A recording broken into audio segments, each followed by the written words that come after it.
Imagine you're in the year 1896, watching the execution of a serial killer who killed more than 20 people. At the moment he is hanged, you know he will never return. But then thousands of people said the man who was hanged wasn't him, and the real killer escaped, lived, and died peacefully under another name. This is just one of the famous figures that we'll be talking about today. So get ready, get excited, and let's jump straight into the topic. Herman Mudgett, known as H.H. Holmes, built a massive hotel in Chicago that later became known as the horrifying Murder Castle, filled with windowless locked rooms, secret elevators, and hidden gas chambers. He lured people there and killed them in cold blood. He officially confessed to killing at least 27 people, and the real number could be much higher. He was sentenced to death by hanging, a sentence with no escape since he was held in a strictly guarded cell. And this is where the legend begins. It's claimed that Holmes,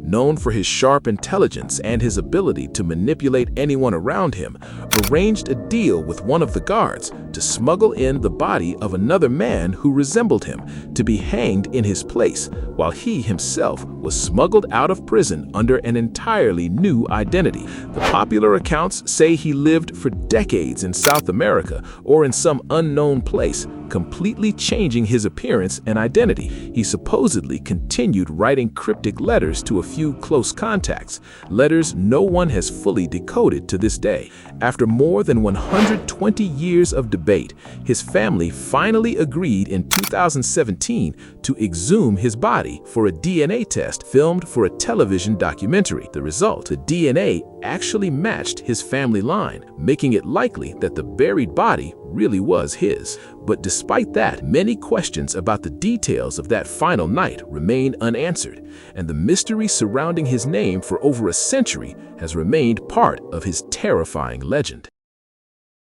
Samuel Israel III was a well-known American hedge fund manager, but he was hiding a massive $450 million financial fraud, deceiving investors for years through fabricated fake profits. As the court neared its sentencing decision, he realized he wouldn't get away with it this time. A sentence of up to 24 years behind bars was waiting for him. On the day he was supposed to turn himself in to prison, he stopped his car on a massive bridge crossing a lake, left the car parked right in the middle of the bridge, and wrote a message hinting at suicide in the dust collected on the windshield. Everyone assumed he had jumped off the bridge and drowned, but Israel never jumped from anywhere. He had already prepared a mobile home hidden nearby and lived in it in hiding for more than a full month, trying to move around quietly without drawing attention, while his story dominated the news across all of America, portrayed as the fraudster who committed suicide to escape justice. But his feeling of isolation and fear turned out to be stronger than his plan. After weeks of hiding, he called his ex-girlfriend and convinced her, or pressured her psychologically, to turn him in instead of continuing to run forever. He turned himself in, admitting that the whole thing had been a carefully staged performance, but it collapsed under the weight of his real feeling of isolation. He was given an additional sentence for faking his death and obstructing justice, significantly increasing his total prison time. To this day, he's still considered one of the most famous people who tried to escape their ending in the history of American financial crime, and his story later became the subject of films and documentaries.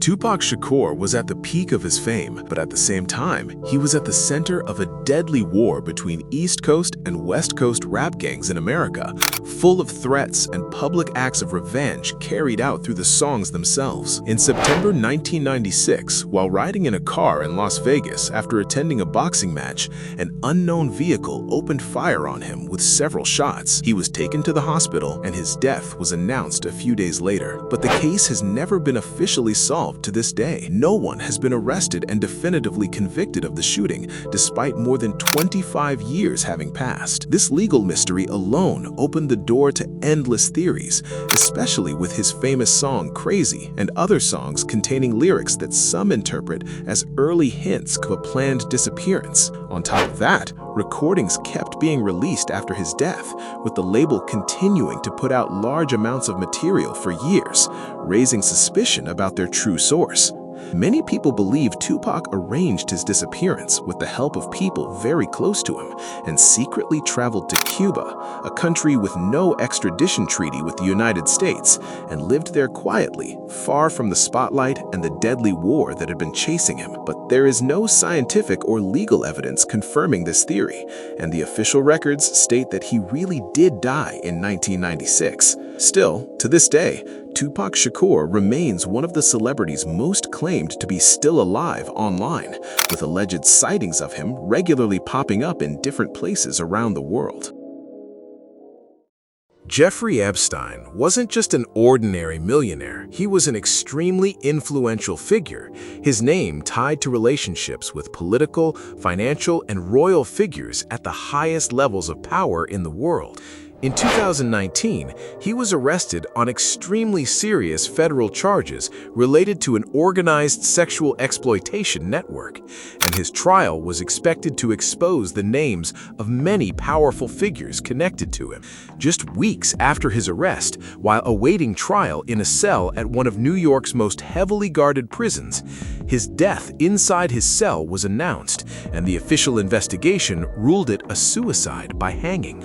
But the circumstances surrounding the incident raised massive suspicion around the world.